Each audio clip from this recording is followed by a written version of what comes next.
a few seconds to let a few people jump in, and then we'll get underway in just a few seconds here. We're of course testing out a new webinar solution, and less than 24 hours ago, I had a Microsoft Teams live event, what we thought was the most expensive webinar system you could get, crash in the first 16 seconds. So I'm now 20 seconds in, and I think we're doing good.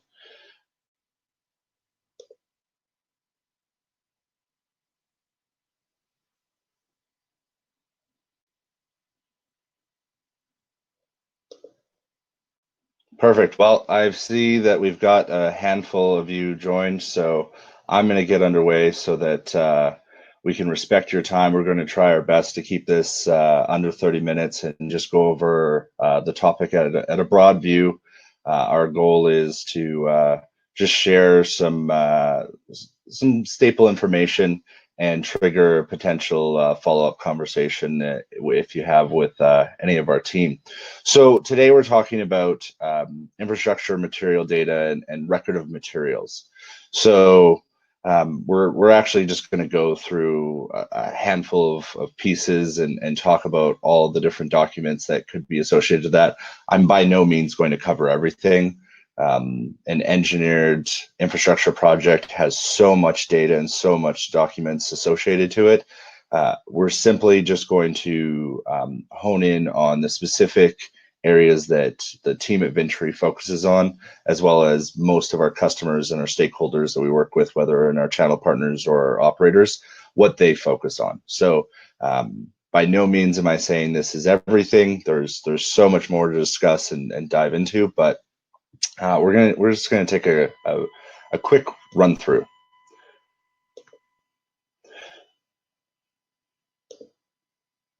So first off, we're gonna just do a quick poll and try to see who we have. I've got a dozen people on here, so I know that it's not just our Venturi sales team. So thank you for joining us. And we'd love to just have a little bit better idea of who we have on the webinar today, so that I could potentially use some of the references to be more applicable. If on your right-hand side, you'll see a polls option. If you can go to that and click on there, that will give us a little bit of insight of who we have joined out of the now about 20 guests. So thank you so much for spending the end of your lunch hour with us. We've got IT implementation, project management. Perfect. I know there's a lag on this, so I've got to fill the void for as long as possible to start getting a little bit more insight. Great. We've got supply chain and we've got BD. And then we've got some others that hopefully they go to the chat and explain so that we can try to address what they're looking for as well. Perfect. Well, that gives me a little bit of a snapshot. And if I could, I would love to follow it up with just a quick snapshot of what is material data record materials, like I said, in our preview. So we are talking about the record of materials right from the start to the finish of the lifespan. So we use this visual a lot. It's not perfect. Our data scientists pointed out how the truck is going the wrong way if we're actually talking about a lifespan, but it's still a decent visual to kind of just take everyone to what we're talking about. So an asset actually is created at the PO and even in the detailed design and the pre-feed. So in that CAD model, an asset can be created just off of the spec, and then the PO, that is usually in our world the first start of that asset. So in long leads and so forth, we've got the specs. Then as we're picking out our manufacturing, we've got our ITPs. So we're looking at our inspection test plans to make sure we're going to have all the material meet what the engineers have designed it to fulfill. We've also got supply chain and procurement working with them hand in hand in case there's other materials either more readily available, as well as other materials just not available within the timeline of the project. Then we have these assets be manufactured, and we'll dive into that real quick. So we've got our raw material, our steel coils, our steel slabs, and I can't cover every example, so we're just going to take a life of a pipe. But with that, we also come our first introduction of outside supplier documentation. So an MTR, a birth certificate, if you might, and that's going to give us a lot of the critical information of the actual, even I don't have the example here, but if we had a label up, you could even get the be able to see the heat information on that. And the heat number, for those that aren't aware, we've got it quickly labeled here on the inside diameter of a created pipe. Think of the heat number, if you're not familiar with this in the industry, it's the for the most part, it's the VIN number of a vehicle. So it's a VIN number is purely serialized and unique, and of course I'll cover that later in this, but the heat number for the most part in our industry is the closest thing you can get to a VIN number on an asset. So we've got our steel, we've got our asset information that comes with that from the mill, we've got our pipe to heat correlations. Then we move over to our coating. Our coating applicators, of course, take that pipe to heat correlation documentation, they take those MTRs, they take any and all logistical information. All of that can come in either a document form or a data form, and then they're adding all of their specs and stats to the actual coating of the asset. So another activity. Again, I'm using pipe, but this can be used in many different opportunities to say, what is the next activity that occurs to the asset within its manufacturing and fabrication? So if we're talking about spools, this could be the pups and the creation of, let's say, single pipe, couple pipes, couple elbows, flange fittings, all these different items. You're creating the greater asset with its key components. And right there, I know that asset has like 15 different definitions, but today what we're just going to talk about is the data around the single individual asset or component, this single piece of pipe in front of us. Then for material data, we've also got our logistical information. So we've got our stockpiling, we've got our transportation. All of this is another layer of data that gets added to an asset and can be very important. The reason it can be so important is depending on that later part of the lifespan that I showed earlier, some organizations will take the logistical information as the source of truth, and they'll just assume that the logistical information was copied from the fabrication information, which was copied from the raw material, the MTR information.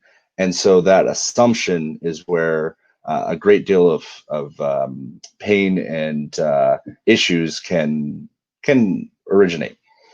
So once we've transported it, now we've got the field, and the field is constructing it. So we've got a weld here, we've got the stringing, and all of the stakeholders that have to deal with this material now, they're taking what they can get from the sources they can get it from and trying to make the best sense of it to provide a quality overall asset. So again, asset being used 20 different times. Now the asset usually is being considered like a spread or a major section. So at construction, the single individual component starts to get a little bit blurred, but there's still an individual weld number. There's still an individual weld inspection. There's, well, got a quick example of a few of them. So there's still potentially NCRs. There's still potentially looking back at your welding ITP or your WPS, your weld procedure, and then always referencing back to our birth certificate, the inspection report. So that for today is just what we're talking about in material data, and when we talk about why it's important, this is what we want to have everyone top of mind. So with that, if I could, I'd love to have everyone just quickly give us a snapshot of what or how you've been impacted by data in the past. So do we have a great deal of individuals that in the past have been kind of it's over there. It's someone else on the team has to deal with it. Is there individuals that are jumping on here because they can't understand why a company like Ventry exists to deal with this material data? Or is there a lot of individuals that when they hear about material traceability, tracking down heat numbers and data books, they get a cringe, they get a shiver. So, well, I don't know if we have one vote or okay, it's just a little bit of lag. For a little bit there, I had 100% at it's extremely difficult to get information on a single asset. Quickly check our chat. Okay, just looking at a few of the other roles that we didn't have covered. That's perfect. Let us know. Come back to the polls. Okay, so we have had cases tracking down data. We've felt the pain of a little bit of garbage in, garbage out, in that we thought we had the data we needed, but it turned out inaccurate. And then we've got some individuals that it's not on your top 5 list of fires you have to put out right now, but potentially we'll be able to show how it can impact some of your other stuff. Okay. So on that, I'm going to just dive into the categories that we kind of see material data having a greater impact. And the purpose of this webinar, I mean, we listed it in the beginning, but we kind of have felt this for a long time, but we're seeing it more and more, and other individuals bring it up, whether it's at, previous to isolation, at webinars and breakfasts, lunch and learns. There's a lot of growing trend where an individual from an AI group or an analytics group is starting to talk about the example I'm thinking of right now. They talked about the material data and all the preparation needed around that data being the forgotten brother of AI and machine learning. So there's all this conversation of big data, but the first step in our perspective is there's a lot of value in just that very first initial layer, and that is the birth certificate and corresponding data to the material. So what we have over the last handful of years, working with some great customers and partners, identified over 45 projects, is that material data significantly can affect construction and create delays, especially if material is long lead, it's been shipped out, and then once it gets to the right of way, the critical material data is not available or it's incorrect. It could be when we have had situations where the material is completely scrapped because traceability can't be proven on something. And therefore, it's not just the cost of these materials, which are significant. It's also the standby charges. It's everything dealing with a lot of projects, more so now than ever. We have to be lean in our projects. We have to be efficient, and being able to know what our material is and have all the critical information to that material as soon as possible can eliminate delays and waste. From a quality and safety issues, our industry has put safety top of mind for a very long time, and quality is also right there. What we're noticing is the growing trend as everyone seeks out more data is that, and what we talk about a lot from a business perspective, is there's amazing infrastructure and processes and procedures set up for the physical inspection of our assets. What we strive to do and what we're looking to encourage in the industry, just from a thought leadership standpoint, is to just focus on also the digital inspection of the data. And that can be internally, that can be external, third parties, it doesn't matter. It's just, let's talk about it. Let's have everyone actually approach the subject of the ability to digitally inspect material data and many other key critical sets of information. Now, of course, there's a regulatory compliance.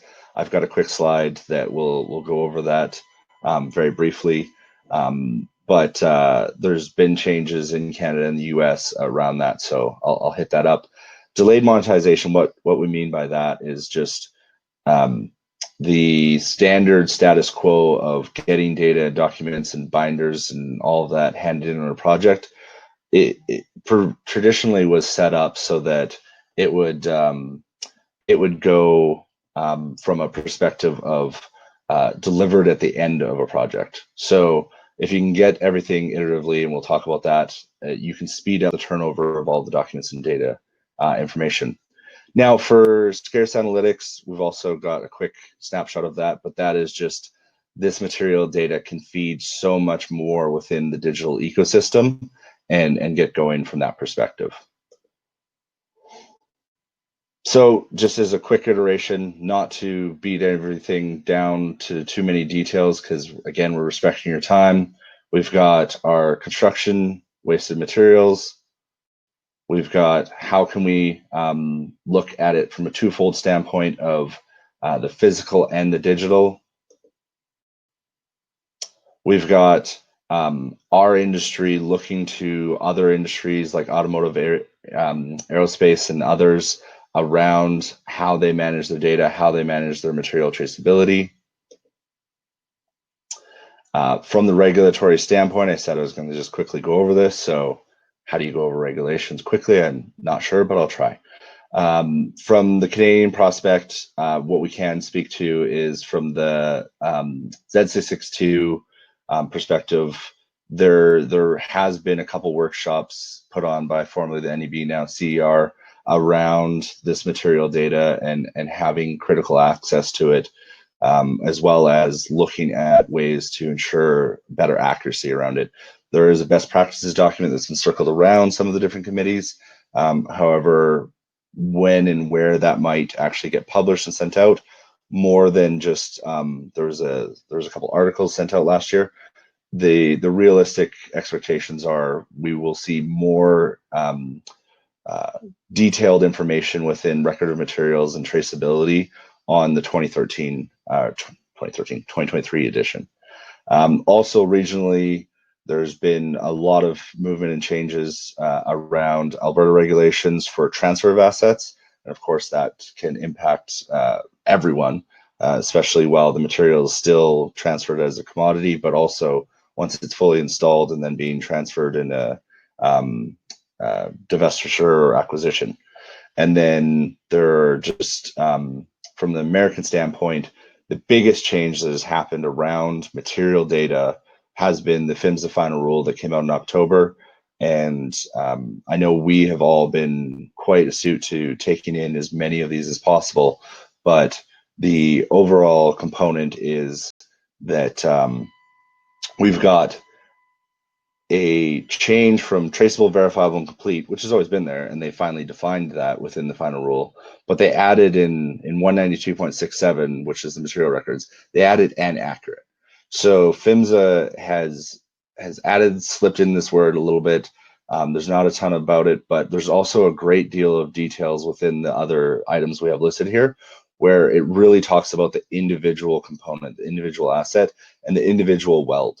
So having access to all of those individual pieces of data, not just in a banker box or binder, but all in a usable format so that you can have access to it.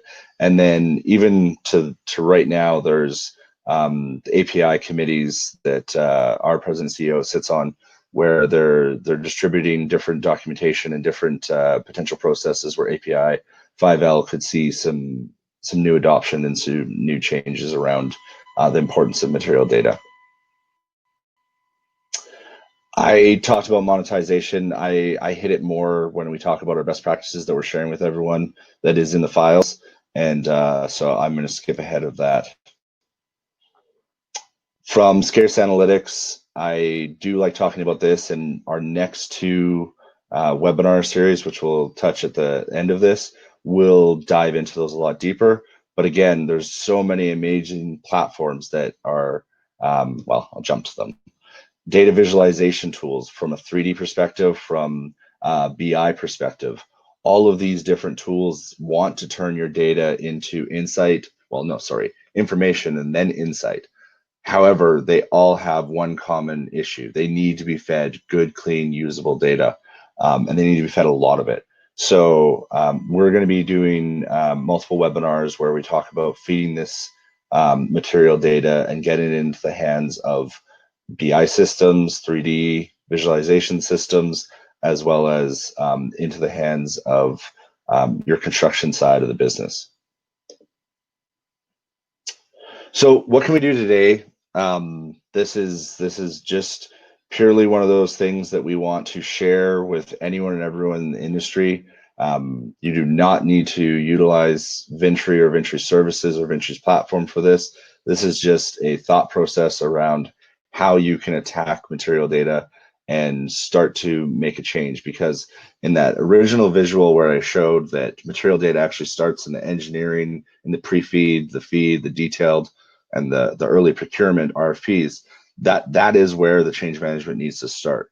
So what we have tackled and what we have available here, if you look into the files tab, it's a downloadable PDF. If you can't access it, please email any one of us and we'll get it to you. We want to share this as much as possible. If you want a non-branded version, we would be happy to provide that. And it's all around just tackling the serialization of the assets so that we can have truly unique VIN numbers, like I was talking about from the automotive industry. And then the most important standpoint is when you're in that procurement stage, when you're in that engineering stage, looking at data from a perspective of, okay, we're not just buying material from our suppliers, and we're not just paying a contractor to put these materials together. We're also purchasing and we're also procuring the data that comes with that.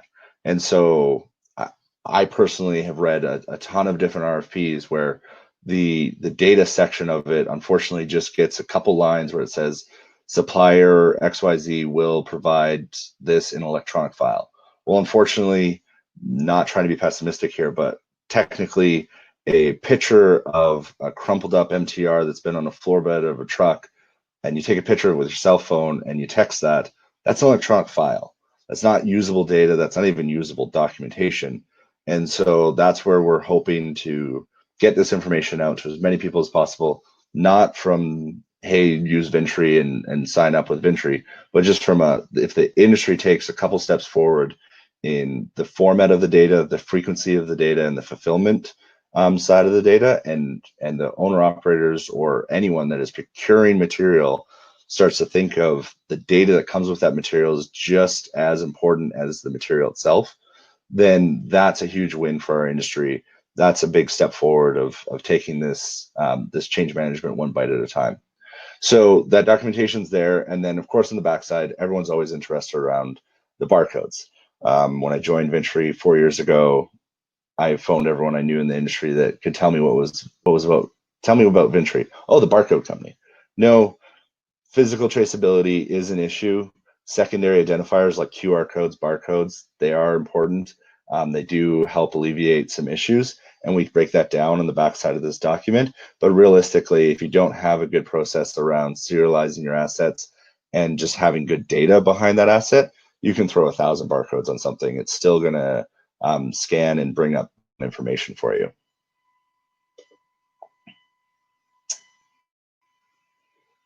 Today, we're just simply talking about actually the importance of making this change in step one.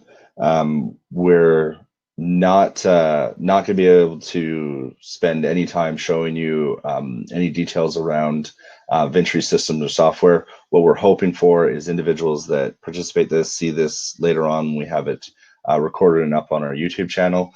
They see this as an opportunity to seek out and reach out to a Ventry representative so that we can set up a one-on-one presentation with you, take you through our platform, and also take you through all 10 steps. So as I mentioned, this is step one around data best practices, understanding all the critical documents and data that make up records and material and how much they can affect the rest of the lifespan of an asset, and then hopefully being able to connect with some of you on the rest of the 10 steps. Now, real quick, our next two somewhat high-speed webinars will be June 25th and July 9th. So for June 25th, we're very fortunate to have some of the Virum team joining us.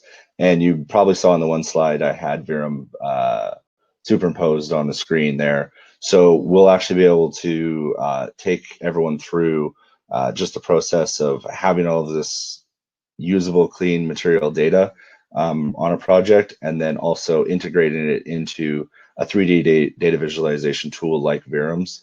I mean, they've got so many other features within their system. I'm oversimplifying, but that's going to be the main point, and then we can talk about just a lot more of the potential of taking the data to information to insight. And then July 9th, we have Project Consulting Services, PCS, out of Houston joining us. Their system, Epilogue, is fed a great deal of material information with one of our critical clients. We're seeing if our client is going to be available to join us on that webinar as well. But we're still extremely excited to be able to take everyone through a quick snapshot of refining and making all that material data accurate, and then showing how powerful it can be once it's put into a field construction management tool. So that's the next two webinars, and we need your help for what's beyond that. So we'd love to direct you one last time over to our polls and just see from your perspective what would be other webinars that would benefit you, find you, give you value, and be worth your 30 minutes of your time. I know in this new situation, every minute counts. We're jumping from one webinar to the next, and therefore I have to be extremely mindful that I've got you for maybe another minute so that you can take a breath and jump on to your next webinar or next meeting. But we would greatly appreciate your cooperation in helping us know what we can do beyond those next two webinars that we have set up.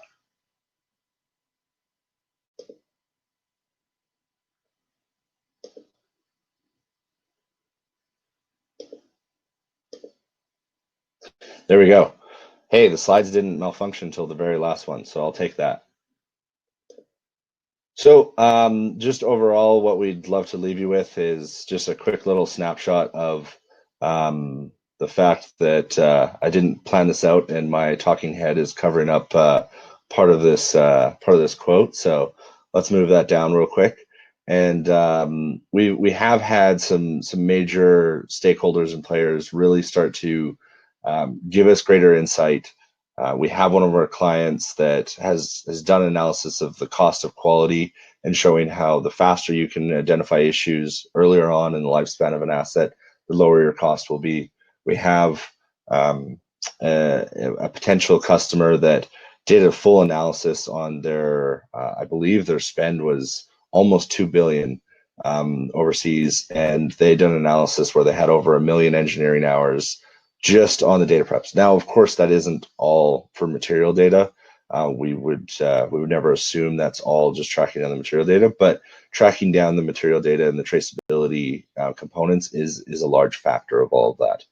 And then I mentioned them before, but we've definitely been looking at a lot of the organizations that are helping the industry move forward on the AI and machine learning side, and listening to the reports of the fact that while the insight potential is so huge, the thing that no one is putting enough focus or attention to is the first 80% of the project, and that is prepping all the data, getting all the data into consolidated formats so that you can use these powerful tools within the ecosystem and start seeing more value from your data, not just tracking down material data, because a banker box isn't the way to do it anymore.